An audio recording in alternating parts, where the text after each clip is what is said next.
A stormy evening. Rain pours heavily as thunder rolls across the dark sky. Alina, a young black woman with kind eyes and strength in her soul, opens her front door to find a baby wrapped in a soft white blanket, crying. Her hands tremble as she sees a sealed envelope placed gently on top of the blanket. Her breath catches. She looks left and right, no one in sight. The rain begins to soak her hair, but she doesn't move. Her heart knows whose child this is. She clutches the baby to her chest and slowly opens the letter. As she begins to read, the screen fades into a soft flashback. It's 1 year earlier. The world was brighter. We see Alina and Richard sitting quietly under a tree in a city park. He's white, well-dressed, and deeply in love.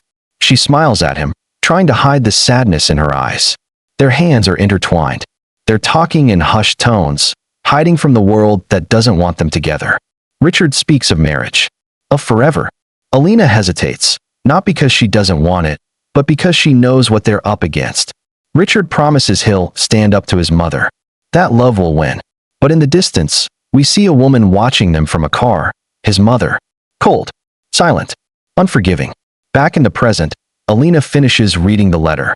A single tear falls as the narration begins. They said we were wrong to love each other. But love doesn't care about color, only courage. Please subscribe our channel. Hit the like button to support more powerful stories like this. The memory continues. Richard stands at the foot of his mother's hospital bed. The room is quiet, sterile, and filled with unspoken tension. His mother, Eleanor, once powerful and proud, now looks frail but sharp-eyed.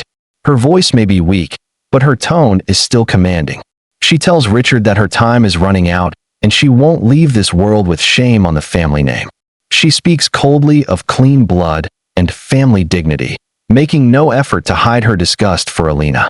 Richard clenches his fists, struggling between rage and helplessness. He argues, he pleads. But Eleanor, with tears in her eyes, gives him a final ultimatum. Marry the girl I've chosen, or never speak to me again. And if I die, you'll live with that guilt forever. Richard leaves the hospital shattered. He drives aimlessly through the night, tormented by the impossible choice, his mother's dying wish or the woman he loves. As rain beats against his windshield, he remembers Alina's laughter, her courage, the warmth in her eyes. But fear claws at his heart. The pressure is unbearable. A few days later, Alina waits at the park where they always met. She sits on their favorite bench, hopeful. But Richard never shows. Instead, a letter arrives at her door. It's short, trembling, filled with sorrow. Richard writes that he cannot go against his mother's dying wish. That he loves her, but love isn't always enough. Alina drops to her knees, heartbroken. Her world collapses. Outside, the sun is shining, but inside, her heart is drowning. The narration quietly speaks. Sometimes love is not lost, it's stolen. By fear, by pride, by the people we thought would protect it.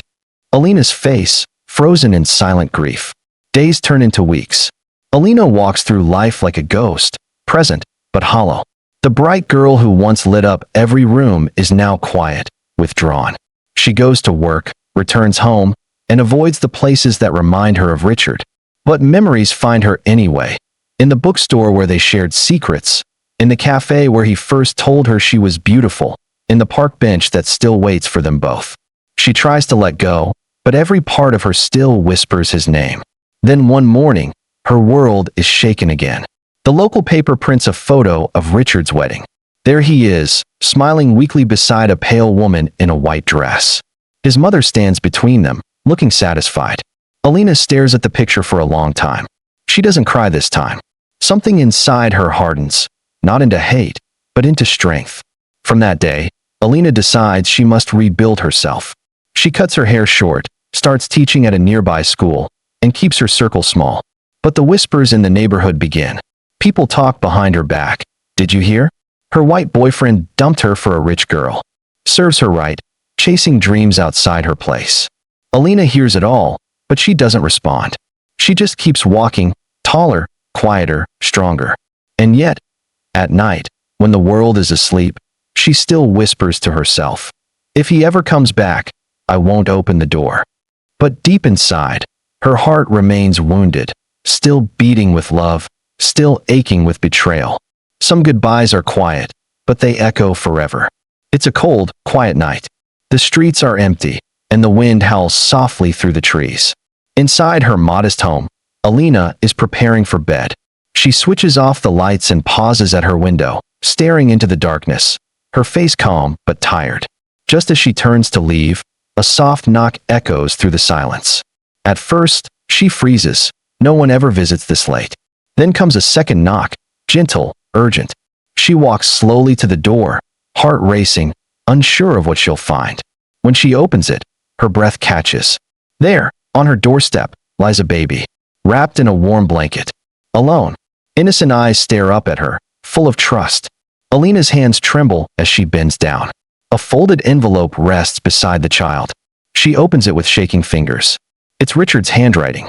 The letter is brief but full of emotion. He writes that his wife has died during childbirth, that he can't raise the child on his own, that he's broken, lost, and no longer worthy. The words pierce through Alina's soul. I know I don't deserve this, but you were the only one who ever truly loved me. Please raise him. Give him the life I can't. Alina sits on the floor, the baby in her arms, the letter pressed to her heart. Tears stream down her face, not just from sorrow, but from the weight of it all. She remembers the boy she once loved and the pain he left behind. Yet in her arms lies a new beginning, innocent, blameless, and needing love. She brings the child inside, wraps him in warmth, and gently hums a lullaby. Her voice cracks, but she keeps singing. She lost a man, but gained a soul. Not by choice, but by love. Outside, the night watches in silence. A new story has just begun. It doesn't take long before the whispers begin. First, it's just a few curious glances. Then murmurs. Then full-blown gossip. The neighborhood, always quick to judge, begins buzzing with questions. Where did that baby come from? Isn't that a white child? Did she go off and have a baby in secret? Alina knows the looks. She sees them in the marketplace, at the church gate, outside her small school where she teaches children. People don't ask her directly, they just judge from a distance. Some stop talking when she walks by. Others speak just loud enough for her to hear. Shameful. She used to be such a good girl. Look at her now, hiding her sin in plain sight. The worst of them all is Mrs. Grayson, her next-door neighbor. A bitter woman who feeds off rumors. She starts telling people that the child is Alina's illegitimate baby. You can't fool me, she says to anyone who'll listen. She was sneaking around with that white boy. Now she's stuck raising his mistake. Alina keeps her head high, but inside, it hurts. She walks with dignity, holds the child close, and avoids confrontation. She won't defend herself to people who never cared to know her heart. But at night, when the baby sleeps, she sits by the window and cries, silently, so he won't hear. Not because of the child. Never because of him. He's her joy, her healing. But the world outside keeps trying to poison what she's building. Still, she wakes up every day with purpose. She sings to the baby, feeds him, tells him stories about bravery and love. She names him Daniel, meaning God is my judge. Let them talk. Let them whisper. A heart that loves purely has nothing to hide. Raising Daniel isn't easy. Alina, once full of dreams, now lives moment to moment. She juggles teaching part-time, sewing clothes for neighbors, and cleaning houses, anything to put food on the table. Every coin counts. But even in her exhaustion, she never lets Daniel feel a moment of lack. He always has warm clothes, a clean bed, and a smile to wake up to. She faces new kinds of rejection. When she applies for a better job, the manager looks at her kindly until he notices the white child playing by her side. His smile fades. We've filled the position, he says flatly, without explanation. One store refuses to serve her. Another woman at the park pulls her own child away from Daniel. They whisper, they stare, they make assumptions, none of them true. But Alina never yells, never begs. She holds Daniel's hand tighter and walks away. With grace. With dignity. There are nights when her body aches and her eyes burn from crying in silence. Nights when Daniel is sick and she can't afford the medicine. When she goes without food just to make sure he eats. Yet, despite everything, her love for him grows stronger each day. Because in Daniel's smile, she sees a purpose. In his tiny arms wrapping around her, she feels chosen, not cursed. One rainy evening, Daniel falls ill with a high fever. Alina rushes through the streets barefoot, carrying him in her arms, knocking on a clinic door after closing hours. The nurse hesitates until she sees the desperation in Alina's eyes. That night, as Daniel sleeps with medicine in his tiny body, Alina watches over him, whispering, "You didn't come for me, but you were meant for me." Outside, a man sits quietly in a car across the street, watching, unseen. He scribbles something in a notebook. The camera never shows his face, but his presence sends a shiver of mystery into the night. Love doesn't need proof. It shows itself in sacrifice. 5 years have passed. Daniel is now a cheerful little boy, full of questions and laughter. He calls Alina Mama and runs into her arms each day after school. To him, she is his entire world. But to the world outside, questions still linger, and judgment hasn't faded. One afternoon, while cleaning out an old wooden drawer, Alina finds the letter Richard left all those years ago. She reads it again, slower this time. The pain has faded, but the truth still pierces. She folds it neatly and places it in a box with Daniel's baby clothes and memories. Unknowingly, she forgets to lock it. Later that week, a neighborhood child sneaks into Alina's backyard to retrieve a lost ball. Curious, the child spots the open box through a cracked window and peeks inside. He sees the letter and takes it. It ends up in his mother's hands, Mrs. Grayson. By the next morning, the entire neighborhood is buzzing again, but this time with a new twist. The letter has been copied, whispered, and passed from home to home. Some are shocked. Others feel justified. A few begin to question everything they once believed. The content of the letter reveals it all: that Daniel is not Alina's biological child, that he was left by his real father, Richard, and that Alina chose to raise him, not out of guilt, but love. The news spreads quickly, and so do opinions. Some neighbors begin to soften. She could have abandoned him too, but she didn't. Others remain harsh. She hid the truth. It was still wrong. Mrs. Grayson, embarrassed that the truth came through her hands, now stays unusually quiet. Alina, at first startled by the discovery, doesn't panic. She holds her head high and keeps walking Daniel to school as usual. But deep inside, she knows everything is about to change. Sometimes the truth doesn't free you. It tests you. But those who walk through fire with grace are never forgotten. The news of the leaked letter travels far, farther than Alina expected. One quiet afternoon, as she waters her small garden, a black luxury car pulls up in front of her modest home. The air suddenly feels heavy. She looks up and freezes. The car door opens slowly, and stepping out is Eleanor, Richard's mother. She's older now, thinner. Her once fierce posture has faded into something more fragile, but her eyes still carry that same icy pride. Alina's hands grip the watering can tightly. Daniel plays nearby, unaware. Without greeting, Eleanor walks straight up to Alina and says coldly, "Where is he?" Alina knows exactly who she means. She doesn't move. "He's inside, resting," she answers calmly. Eleanor's voice rises slightly. "That child is my blood. You had no right to keep him from me." Alina meets her glare with quiet strength. She doesn't yell. She doesn't argue. Instead, she walks inside, returns with a folded piece of paper, and hands it to Eleanor. It's the letter, Richard's original handwriting. The one that begs Alina to raise the child, to love him in ways Richard believed he couldn't. Eleanor reads it slowly. Her hands begin to shake. She tries to hide it, but her lips tremble. The words hit harder than she expected. For the first time, she sees what her hatred cost her: her son's love, his peace, and now, years of her grandson's life. She looks at Alina with something between guilt and denial. "You should have told me," she murmurs. Alina's reply is calm, direct. "You would have taken him, and turned him into someone who only knows hate." Eleanor has no answer. Daniel steps outside and sees the stranger staring at him.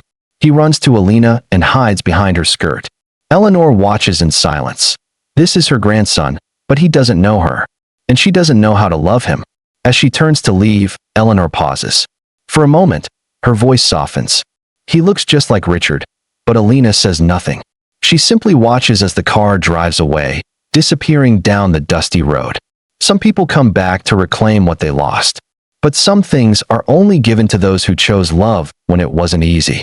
Late one evening, just as the sun dips below the horizon, a shadow falls across Alina's porch. She's in the kitchen, preparing dinner, when a soft knock echoes through the silence. Gentle, hesitant, unfamiliar. When she opens the door, her heart skips a beat. Standing before her is Richard. He looks nothing like the man she once knew. His hair is longer, streaked with gray. His face is tired, lined with guilt and years of sorrow. His eyes, once filled with hope, now carry the weight of regret. He doesn't smile. He just stands there, soaked in silence. Alina doesn't speak either. For a few seconds, time freezes. Then, softly, Richard says, "I didn't know where else to go." He steps inside quietly, his eyes searching the house that's now filled with signs of the life he gave away. He notices the tiny shoes by the door, crayon drawings on the fridge, a picture of Daniel holding Alina's hand. His breath hitches. Daniel appears from the hallway, rubbing his eyes, curious. He stares at the man in the doorway, tilts his head, and quietly asks, "Mama, who is he?" Alina kneels beside Daniel, places a hand on his shoulder, and simply says, "Someone from a long time ago." Richard kneels too, eye level with the boy. There's emotion in his throat, but he holds it back. "You're so big now," he says quietly. Daniel gives a polite nod, but steps back, unsure. He doesn't recognize this man. After Daniel walks away, Richard sits at the edge of a chair, his voice barely a whisper. "I thought leaving him with you was the right thing. But the truth is, I was a coward. I ran because I didn't know how to live with the mess I made. And I thought you'd hate me forever." Alina's response is calm, but firm. "I did. For a long time. Not for leaving me, but for leaving him." Tears fill Richard's eyes. "Do you think there's any chance he could know me one day?" Alina looks toward the hallway where Daniel disappeared, her voice low but steady. "That depends on you. And it depends on what kind of man you choose to be now." The scene ends with Richard sitting quietly at the table, alone, watching Alina move around the kitchen with quiet grace, realizing just how much she became in his absence. Some people break your heart and return to find you stronger than ever, not to fix the past, but to witness what they lost. Word of Richard's return spreads fast, just like the gossip always has. But this time, it triggers something deeper, something dangerous. Eleanor, still bitter, sees Richard's return as an opportunity. An opportunity to finally take back what she believes is hers. She files a custody case, claiming that Alina had no legal right to raise Daniel, that she kidnapped him, that the child belongs to her family. Alina is served the court notice just as she's leaving for work. Her hands shake. For the first time in years, she feels afraid, not for herself, but for the little boy who has become her entire world. She knows how the system works, and she knows the color of her skin still matters to some people. In the courtroom, the atmosphere is tense. Eleanor sits with her expensive lawyer and cold eyes. Richard, surprisingly, sits alone on the other side, silent, visibly uncomfortable. Alina walks in holding Daniel's hand, her head high, but her heart pounding. As arguments begin, Eleanor paints Alina as manipulative, unfit, and deceitful. She waves the old letter in the air, twisting its meaning to say Alina hid the child instead of raising him out of love. The room murmurs. Even the judge frowns. But then, something shifts. Alina's lawyer steps forward with a quiet confidence. He places a document on the judge's desk, signed and witnessed years ago. It's a custodial declaration, signed by Richard before he disappeared, giving full guardianship to Alina. She hadn't even known it was formal. Richard had it legalized before leaving the child, a decision made in guilt, but also out of trust. Then comes the bigger twist. The judge reviewing the case is Justice Mariah James, an accomplished black woman, and a quiet friend from Alina's university days. The two lock eyes only once, but no words are exchanged. The law must speak for itself now. Justice James reads through the documents, listens to both sides, and then speaks with calm finality. This court finds that Miss Alina Williams has legally and morally upheld the responsibilities of motherhood far beyond obligation. Custody remains with her. This case is closed. Eleanor is stunned. Her voice cracks. But the gavel falls. It's over. Outside the courthouse, reporters gather. People start to see Alina in a new light, not as a scandal, but as a symbol of strength. They tried to take him with lies. But truth walked in with love and left with victory. The courtroom victory sends ripples across the community. For years, Alina had lived beneath the weight of judgment, suspicion, and whispered slander. But now, with the truth out and the law on her side, everything begins to shift. The very next morning, the street outside her home feels different. Quieter. Watchful. Neighbors peek through their curtains, not with scorn, but with a strange kind of shame. The same mouths that once spread lies now find it hard to speak at all. One by one, they start to show up. First, it's Mrs. Grayson, the same woman who once accused Alina of disgrace. She stands at the gate, nervously clutching a pie. Her voice cracks as she speaks. I was wrong about you. About everything. I let my pride speak louder than the truth. Alina doesn't move. She stares at her for a long moment, then quietly responds. I didn't raise him for anyone's approval. Others follow. Neighbors who used to avoid her now try to make small talk. The butcher offers her meat for free. A shop owner apologizes for turning her away years ago. The church group that once excluded her invites her in. They all want to be seen doing the right thing, now that the truth is public. Alina accepts some of their words, but she remains humble, cautious. She doesn't seek revenge or glory. She's not bitter, but she hasn't forgotten either. That evening, as the sun sets, Daniel runs through the street playing with the neighborhood kids for the first time. No one pulls their child away this time. Instead, someone hands him a popsicle. Another helps him tie his shoes. The walls are slowly crumbling. From her porch, Alina watches quietly. She isn't smiling wide, but there's peace in her eyes, a soft knowing that she didn't just protect a child, she changed hearts, even if it took time. They once called her a liar, a sinner, a thief. But time proved what truth could not. Real mothers are made through love, not blood. The school auditorium is filled with parents, students, and teachers. The walls are decorated with colorful banners that read, Family Day. Our stories, our heroes. Children laugh, performances happen on stage, and proud families cheer from their seats. Then Daniel's name is called. Alina sits near the back, heart pounding as she watches her now 9-year-old son step onto the stage in his neat shirt and tie. He looks nervous at first, holding a small paper in his hands. But then he takes a deep breath, looks up, and begins to speak. Good morning, everyone. My name is Daniel. I want to tell you about my mom. The room goes silent. She didn't give birth to me. I came to her when I was just a baby.